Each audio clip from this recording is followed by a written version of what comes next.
Kraft presents The Great Gildersleeve. The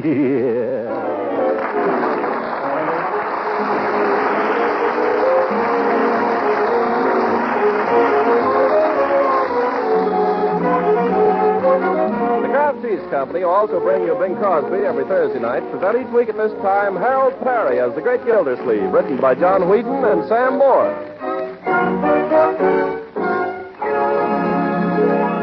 We'll hear from the great Gildersleeve in just a moment. But first, do the men in your family think flavor is the most important virtue of the food you serve? Well, you homemakers know that nutrition is equally important. And that's why Parkay, the quality margarine made by Kraft, is so popular with so many American families. For Parkay margarine is a wonderful red ration stamp value in both flavor and nutrition. It requires just 5 red ration points a pound, and it has a delicate, appetizing flavor that really satisfies. As a spread for bread and a seasoning for hot-cooked vegetables, I think you'll agree that Parkay flavor is just about tops. Cakes and cookies taste better when made with Parkay margarine, too, because it's a real flavor shortening, and you like it for pan frying because it doesn't spatter or stick to the pan. What's more, Parkay is highly nutritious. In fact, it's one of the best energy foods you can serve, and it's a reliable year-round source of vitamin A. So for flavor, for economy, and for good nutrition, ask your dealer for Parkay, Parkay, Parkay margarine made by Kraft.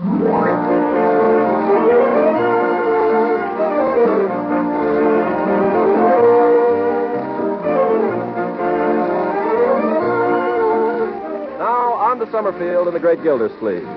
It's the last day of May, just 4 weeks before his wedding day, and Gildersleeve is a busy, busy man. This morning, while others make preparations for the Memorial Day exercises, the great man is in his study straightening out his affairs and clearing the decks for matrimony. So we find him now with pen in hand, laboring over the composition of a mighty document. I, Throckmorton P. Gildersleeve, being of sound mind and body, do hereby devise and bequeath... Uncle Mort, excuse me. Yes, Marjorie? Come out and see it. Come out and see what? The flag. We've got it up. Oh, well, a little while, my dear. Right now, I'm very... Come on. You aren't doing anything, and it looks so pretty. Not doing anything, my dear young lady. I happen to be engaged in one of the most solemn duties of a man's lifetime. Do you know what I'm writing? Oh, fool. Anybody think it was your last will and testament? Now, come on. But, hey, let go. Come on. Well, let me put down my pen first. I don't know what there is such a rush about anyway. I've seen the flag before. But we found a new place for it, and we want you to see. Oh, where? We hung it from the roof. How did you ever get it up there? And Leroy climbed out the attic window. Come out in the yard and tell us if you like it. Well... We want the place to look nice when the parade goes by. Oh, and Leela's coming over, too. Good. So's Ben. And Bertie's planned a wonderful lunch. There. Do you like the flag, Jen? How does it look to your artistic eye, Unc? Well, it looks fine, Leroy. Only for heaven's sakes, be careful out there. Don't worry. Isn't it pretty? I think ours is the prettiest house on the street, don't you? Yeah, but I wish Leroy would get down off that roof. Hey, I'm a tightrope walker. Look, everybody. A great concolino.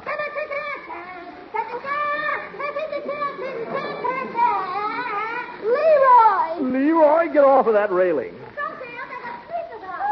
I can't look. Young man, you get in off that roof before I come up there after you. Are you kidding? Leroy, you heard me. Okay, I'll be right down. Yeah, that's what I'm afraid of. Be careful now, my boy. That crazy kid. Honestly, what comes over, boy? I don't know. It's a wonder to me he's lived as long as he has. Oh, that reminds me. I got to get back to work. Call me when it's time for the parade. Oh, we won't be along for an hour yet. Parades, tightrope walkers, more interruptions. People just let me alone till I get this will finished. Will. Leroy's the one who should make the will. The great concolino. Oh, brother. Let me see now.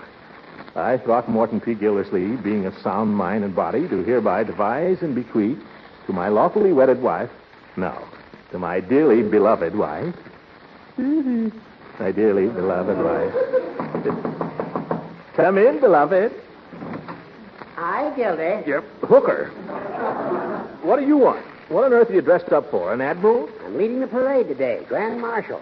Just dropped over to ask if you wouldn't join us. In the parade? Yeah? You mean march? Yes. On foot? Well, I suppose you could go on your hands and knees. Oh, no, Judge. I'm not much on marching. My feet. You've got to, Gildy. All the younger men are gone this year, and we want them to have a nice turnout. Well, I guess I can certainly keep up with you, you old ghost. I'll tell you, I'll do it on one condition. What's that? If you'll help me with my will. You're drawing up a will? Sure. Got a little start on it right here. Let's see it. I, Throckmorton P. Gildersleeve, being of sound mind and body. Gildy, mind if I ask a question? What? What makes you think you're of sound mind? Huh? And look at that body. Never mind the priceless wit, Booker. You don't want to help me, don't. Now, Gildy, I should be delighted to draw up your will for you at any other time. Right now, I've got to get down to City Hall. How about this afternoon? Well, all right then. See you down at the parade. Oh, Gildy, there's one thing that just occurred to me. Yes? On second thought, you might prefer to have another attorney handle your will for you. Why, Judge? Well, I don't like to bring this up, but we're old friends, aren't we, Gildy? Yes, we are. We've been through a lot together, haven't we? Yes, we've been through all that before, too. What's on your mind? You may not be aware of this, but under the law, it is illegal for persons witnessing or drawing up a will to be beneficiaries. I merely mention this. Why? Well, we're such old friends, and we've been through so much together. I just thought, if you should want to leave me some slight remembrance. Judge, I'm going to leave you a lock of my hair.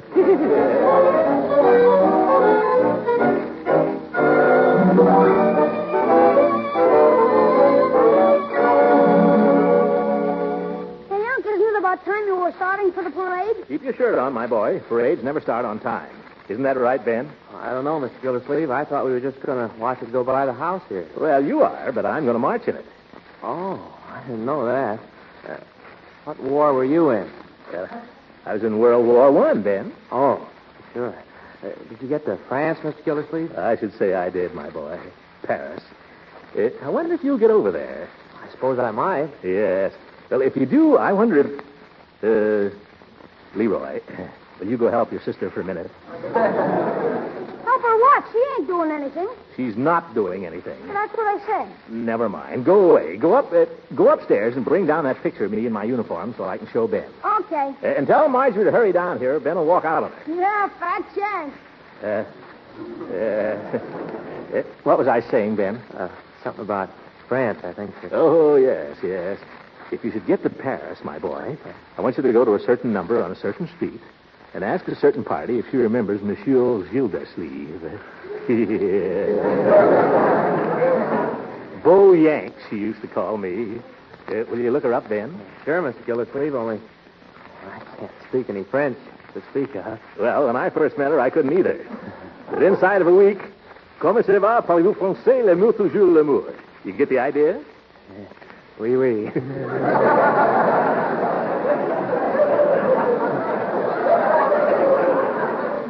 Oh, she was a lovely creature, Ben. And her mother. Oh, boy, how she could cook. I think you'll like her, Ben. Oh, sure. She's a blonde, just 28 years old in 1918. Let me see. That would make her... 53. It's not possible. Oh, my goodness, how time flies. Here's the picture, Unc. The boy commando in person. I don't care to see it now, Leroy. 53. Poor Mimi. I can't believe it. Gosh, Unc, what's the matter? Nothing. Go help Marjorie. For Pete's sake, aren't you through talking about Paris? Leroy, you're getting too fresh. Oh, that's Mrs. Ransom. We have a little signal. Yoo-hoo, Throckmorton. In here, Leela. Hello, everybody. Good morning, sweetheart. I think the flag out in front looks just beautiful. Leela, I've got a surprise for you. I'm going to march in the parade. Why, Throckmorton, how exciting. Would you like to see his picture in uniform, Mrs. Ransom? Leroy, give me that. Oh, now, Throckmorton, I want to see it. Oh, why, you were cute in your uniform. Cute? Wasn't he, Ben? Well... Just let it go, my boy. Well, I don't understand the insignia on your uniform, Throckmorton. Beauregard used to have leaves here on the shoulder. Leave? Oh, well, I didn't go into the Army at the top. I went in as a private and won my promotion the hard way. How'd you come out, Unc? Corporal.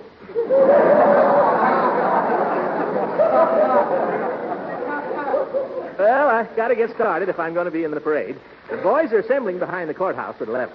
Goodbye, Leela. I'm off to the war. Oh, wait a minute, Throckmorton. What's the matter? You're not going to march in the parade in just that little old business suit, are you? What else? Well, your uniform, silly. Oh, I couldn't, Leela. Oh, but you'd look so distinguished. It would look out of date, Leela. The uniforms today are entirely different. Oh, Throckmorton, you never do anything I ask you. I do, too, Leela. I just don't know where my uniform is. I know, Unc. It's up in the attic. Leroy. Oh, good for you, Leroy. Please, Throckmorton, for Leela. All right. Leroy, you come with me. Little sharp eyes.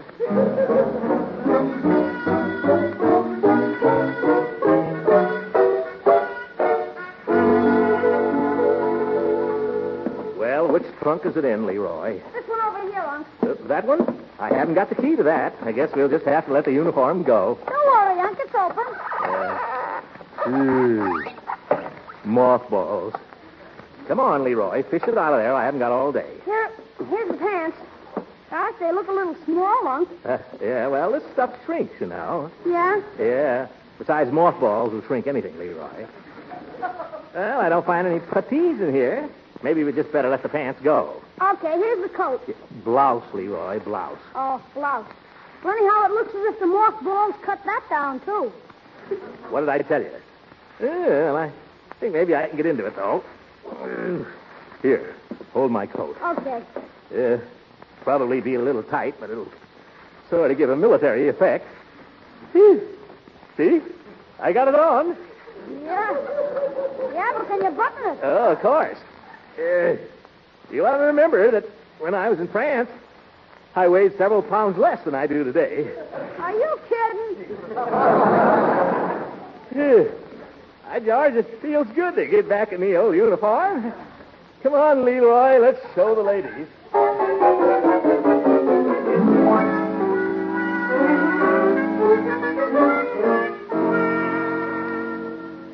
Well, folks, what do you think of it?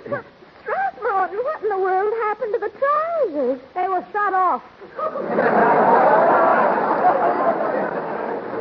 Leroy, quiet. No puttees, Leela. Can't wear them without puttees. Oh, well, the coat looks awfully military. I think you'll be the handsomest man in the whole parade. I honestly do. Oh, well, that's all I wanted to know, Leela. Well, I'm off. I kiss your hand, fair lady. Oh, don't bend over. Well, I'm glad I didn't try to wear the pants.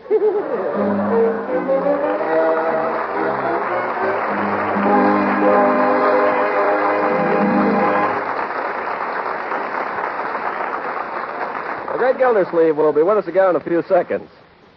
Meanwhile, instead of saying more about Parkay, the quality margarine made by Kraft, I'd like to say right here and now, hats off to the man who sells Parkay, your neighborhood grocer. If point rationing is causing you occasional headaches, remember that rationing is a major problem for your grocer hundreds of times each day.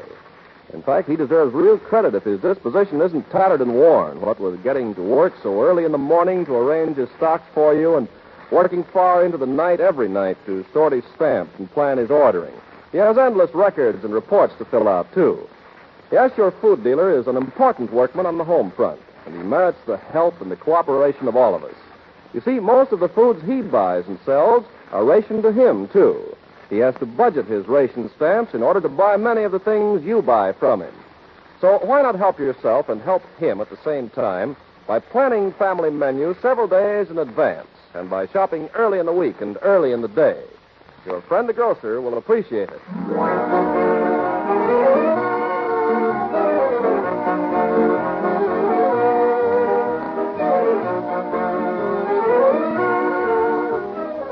Now let's get back to the great Gildersleeve. Clad in the conservative business suit, he's marched valiantly in the hot sun, and now he's arriving at his home to claim the soldier's reward. In this case, a share of the delicious lunch which Bertie's promised. But our hero's a little late, and the house seems strangely quiet. Marjorie, Leroy, where is everybody? Is that you, Mr. Gildersleeve? Of course it's me, Bertie. Where is everybody? Well, they waited for you, Mr. Gildersleeve. They waited about 2 hours before they had lunch. You've been marching all this time? Oh, yes, Bertie. I marched so far, my feet are killing me. And I'm so hungry, I don't care. Well, you just sit down and take your shoes off, Mr. Gildersleeve, and I'll warm up a nice lunch for you right away. Thank you, Bertie. You marched so well, Mr. Gildersleeve. Well, it wasn't all marching, Bertie. We stood there in the park for a couple of hours listening to the speeches. But it certainly was impressive. Makes a man think, Bertie. Yes, sir. I'd like to be remembered by everyone as a man who did something for the city. Well, sir, you the head man at the waterworks. Well, I'm Summerfield's 16th water commissioner, yes. But a few years from now, who'll know it? That's what I've been thinking about some sort of a monument for, Bertie. You mean like a statue? Well, I don't know. You think that'd be good? Oh, no, sir. I don't care much for statues. Now, you take them 2 statues in the park. Every time I walk past Abraham Lincoln standing there, I feel sorry for him. Why? Because he's been standing there so long. Yes. What about the statue of General Fremont? Don't you like that? No, sir. Every time I go past that, I get mad. But why? Because he's got a horse and I'm walking. And he ain't even going nowhere. Yeah, you're right. I'm afraid you just don't like sculpture, though, Bertie. Oh, yes, I do, Mr. Gildersleeve. You know what I like? What? That fountain in front of the courthouse with the water spraying down and the goldfish swimming around down below. I like that. So do I. By George, a fountain, Bertie. For a water commissioner, what could be better? With a little bronze plaque on it. Not too little. Let's see. This fountain presented to the city by Summerfield's 16th water commissioner, Throckmorton P. Gildersleeve. Then maybe some short, dignified statement like, he served his fellow townsmen well. Sounds mighty pretty, Mr. Gildersleeve. Yes, sir. I can hear the water splashing in the fountain right now. So can I. Oh, my goodness, the gravy's boiling over. Yeah. Gravy? Bertie, I'm starving. Well, hang on, Mr. Gildersleeve. You can't starve to death till you get that monument. Yeah, you're right, Bertie. I'm going to have Judge Hooker put in that fountain in my will right now.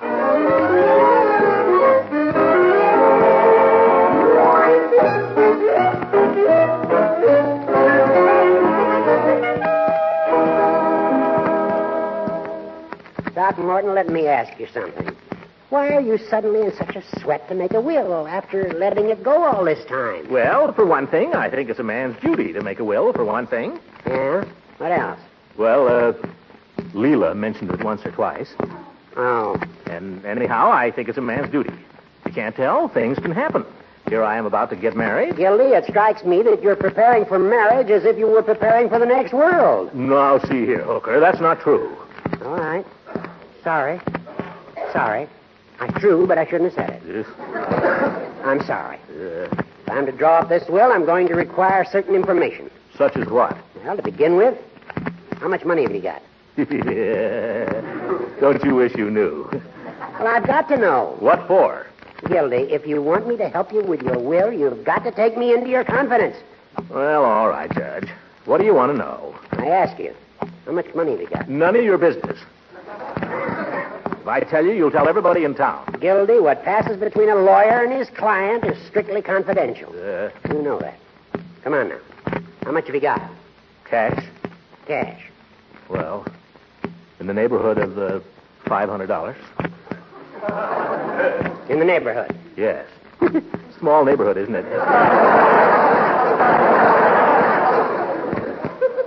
It's all right, Gildy. We're neighbors. Oh, you too? I'd be lucky if I could put my hands on $300 right now. Well, to be perfectly frank with you, Judge, I've got just $275. And that's not counting the bills that'll be pouring in tomorrow. Isn't it terrible? Terrible, the way things are. A man's lucky if he can stay out of jail. Now, let's see. You insured me. Now, what about the rest? What about Leela? Of course, she has her own money. Yes. I'll tell you what I thought, Horace. I thought it'd be nice to endow a small memorial. A memorial? Yeah, a fountain, perhaps. A memorial fountain. Memorial to what? Well, to the two of us. Me being water commissioner, I think a fountain would be kind of appropriate, don't you? You know, with water coming out. Throckmorton, may I ask what you propose to endow this fountain with? Well, with my residuary estate. With the $275. Don't you think you could buy a fountain for that? Wouldn't be any Niagara. I think you'd be lucky to get a bird bath. Oh. You do, huh? Well, you know, Judge, you may think you're joking, but a bird bath isn't such a bad idea. Oh, now, Gildy. I mean it. I've always been fond of birds. Birds like me, too. They come right up to me sometimes. And Leela's crazy about birds. She's got a little bitty wren that's building a nest in her front porch right now. Every morning she goes out and peeks at it. Yes, sir, man could do worse than have the birds remember him. Birds are man's truest friend. I thought dogs were man's truest friend. I'm not building any dog bath. Horace, how soon could you get this will drawn up? Well, that shouldn't take much time. Of course, we need witnesses. I guess I'd get my secretary for one. Oh, and Peavy. Peavy do it. I know he's open this afternoon because Leroy's working for him. Do you think you could get it ready? What's the rush? Well, I'd just like to have it, Judge. I'm going over to Leela's tonight, and I'd sort of like to surprise her with it. You'd surprise her, all right.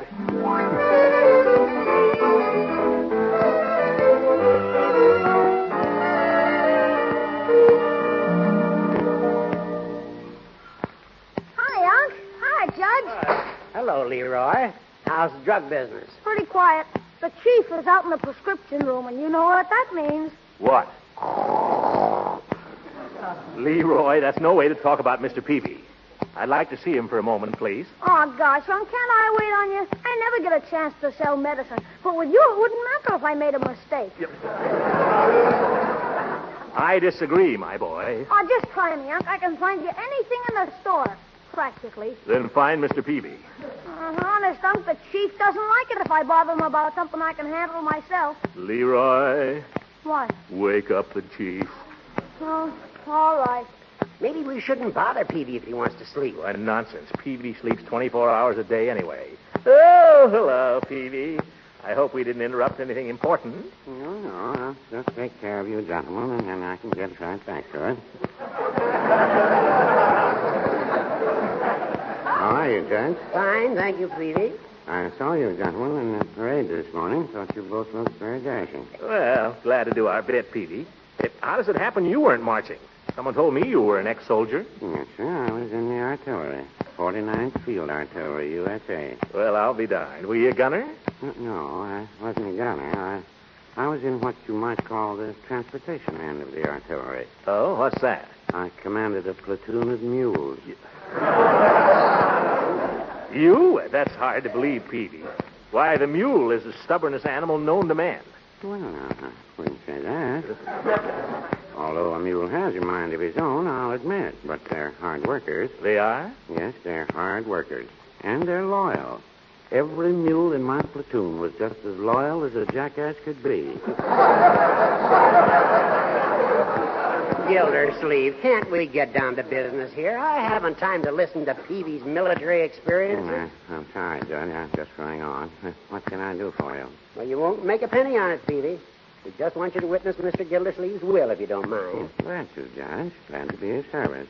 Oh, Leroy, Yes, Chief? this is the type of service I was telling you about yesterday. Institutional type. Oh, yeah. Have you got the document with you, Mr. Gildersleeve? Right here, Peavy. Get away, Leroy. This is none of your business. Unc, did you leave me anything? You've been amply provided for. Sign right here, Peavy. Unc, will you leave me your pistol that's in your bureau drawer? No. Oh, please, Unc. Now, Leroy, remember lesson 1. The customer is always right. Oh, sorry, Chief. I forgot. All right. Now, here, Judge. That's it. Richard Stevie.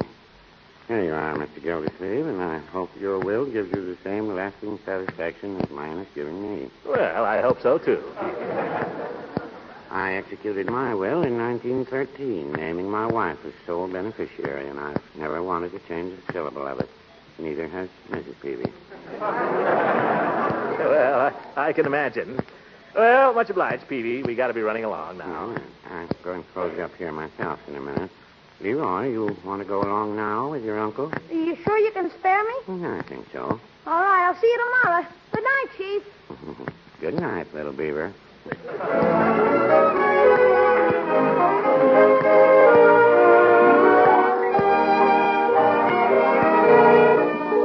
But soon there'll just be two of us. Soon you and I will borrow the moon for just the two of us. Sweetly and so discreetly, we'll be completely alone. No other world, only our own. Now we must be contented of the two of us. Yes, we can have our sweet scented dreams that will come true of us. For presently and pleasantly, our hearts will be in tune. So soon, maybe not tomorrow, Leela, but soon. Leela? Yes, Throckmorton. I made my will today, Leela. Oh, did you, darling? How nice. Yeah, have it right here in my pocket. Leela, you know something? What, darling? Guess who's in my will? Oh, I couldn't. Go on, Leela. Guess, will you? I couldn't possibly. I'm too happy to guess. I'm too happy to care about anything.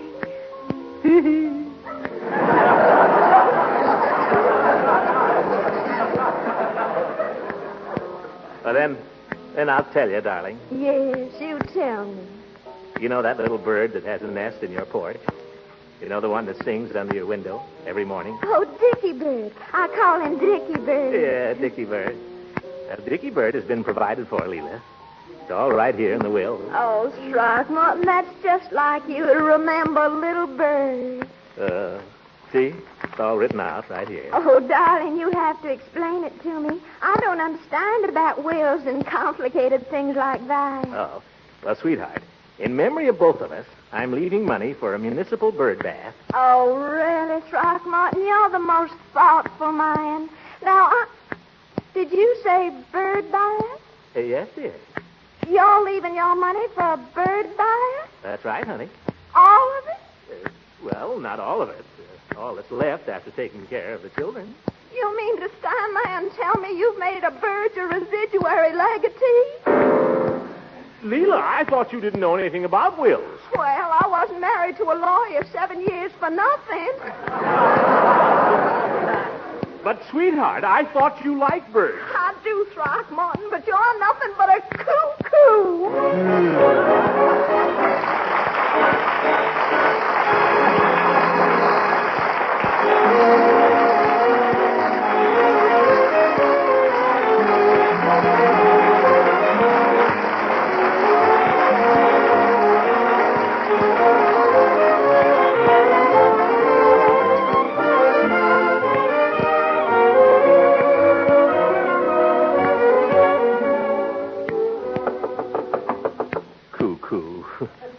Leela gets all upset over a bird.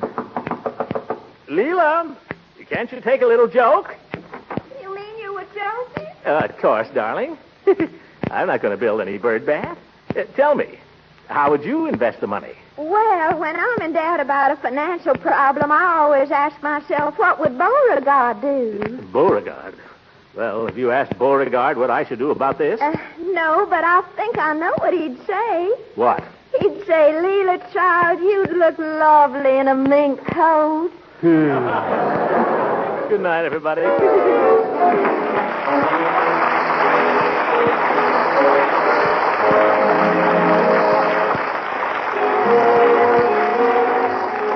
Music heard on this program was under the direction of Claude Sweeten. This is Ken Carpenter speaking for the Kraft Cheese Company, inviting you to listen in again next Sunday for the further adventures of the great Gildersleeve.